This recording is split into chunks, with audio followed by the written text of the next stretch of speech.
குட்டிமா தமிழ் டிவி குட்டிமா தமிழ் டிவி குட்டிமா தமிழ் டிவி நேயர்களுக்கு வணக்கம். நான் தான் உங்க மணிகண்டன். தொடர்ந்து குட்டிமா தமிழ் டிவி சேனலுக்கு நீங்க நல்ல ஆதரவு கொடுத்துக்கிட்டு இருக்கீங்க. அதுக்கு இந்த நேரத்துல ஒரு மிகப்பெரிய நன்றியை தெரிவிச்சுக்கிறேன்.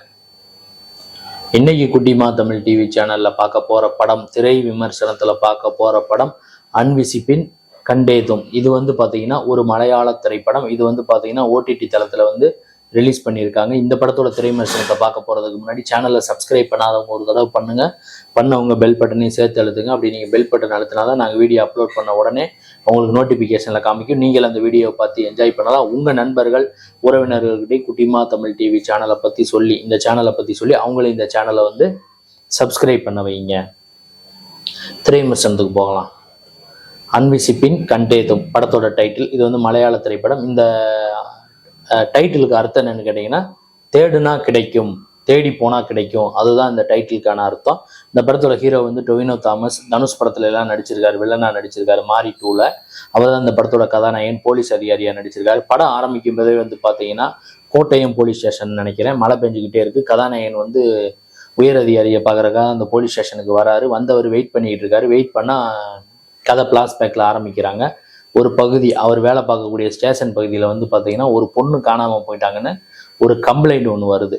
இந்த கதை எந்த காலகட்டத்தில் நடக்குதுன்னா 1993 நடக்கக்கூடிய கதை. அந்த காலகட்டத்துக்கே இயக்குனர் நம்மளை கொண்டு போயிட்டார். ஏன்னா அந்த காலகட்டத்தில் பார்த்தீங்கன்னா மொபைல் ஃபோன் கிடையாது, பெரிய பெரிய டெக்னாலஜி கிடையாது, சிசிடிவி கேமரா கிடையாது. அந்த காலகட்டத்தில் இந்த கொலைகேஸ் எப்படி கண்டுபிடிச்சாங்கிறது தான் இந்த கதை.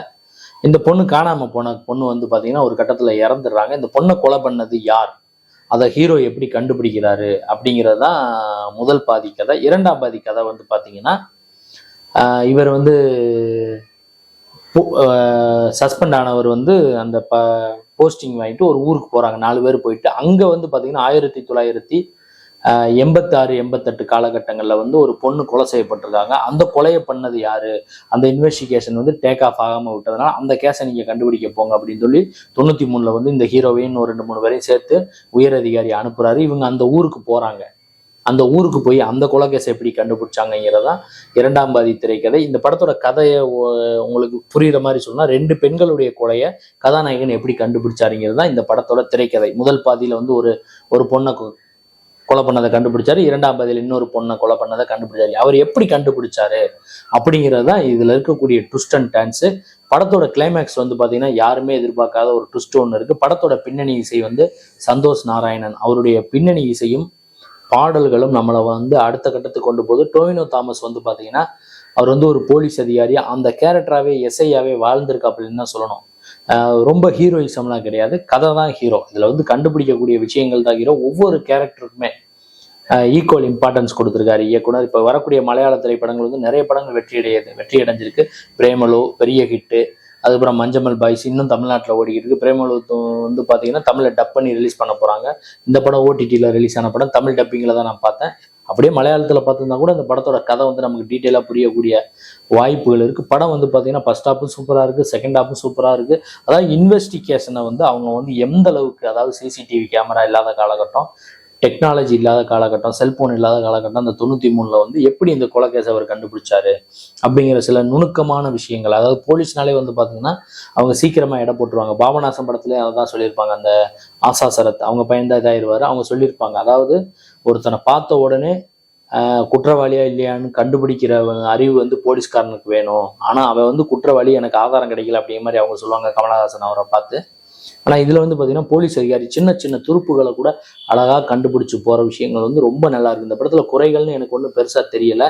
இந்த படம் பார்த்தீங்கன்னா ரொம்பவே நல்லா இருக்கு. தியேட்டர்ல கூட இந்த படத்தை தமிழ்நாட்டில் ரிலீஸ் பண்ணியிருந்தா பெரிய அளவுல கலெக்ஷன் வந்திருக்கும். அது என்னன்னு தெரியல. படம் ரொம்ப நல்லா இருக்கு, சூப்பரா இருக்கு. ஓடிடி தளத்துல பாருங்க, ஃபேமிலியோட பார்க்கலாம். இந்த படத்தை பார்த்தீங்கன்னா, அதாவது போலீஸ் அதிகாரிகள் இந்த படத்தை பார்த்தாங்கன்னா கூட சில விஷயங்களை கத்துக்குருவாங்க. வக்கீல் இந்த படத்தை பார்த்தாலும் சில பாயிண்ட்ஸுகளை கத்துக்கக்கூடிய வாய்ப்புகள் இருக்கு. தமிழ் சினிமாவில் இருக்கக்கூடிய உதவி இயக்குநர்கள், இணை இயக்குநர்கள், தமிழ் சினிமா இயக்குநர்கள் இந்த படத்தை பார்த்தா சில டீட்டெயிலான விஷயங்கள், த்ரில்லர் சப்ஜெக்ட் பண்ணும்போது எதை ஆடியன்ஸ்க்கு ஓப்பன் பண்ணணும், எதை கேரக்டருக்கு ஓப்பன் பண்ணணுங்கிற சில விஷயங்களை இந்த படத்தை பார்த்து நான் கற்றுக்கிட்டேன். நீங்களும் கற்றுக்கலாம். படம் ரொம்பவே நல்லா இருக்கு, சூப்பராக இருக்குன்னு கூட சொல்லலாம். நான் பண்ண இந்த வீடியோ உங்களுக்கு பிடிச்சிருந்தா லைக் பண்ணுங்க, கமெண்ட் பண்ணுங்க, ஷேர் பண்ணுங்க.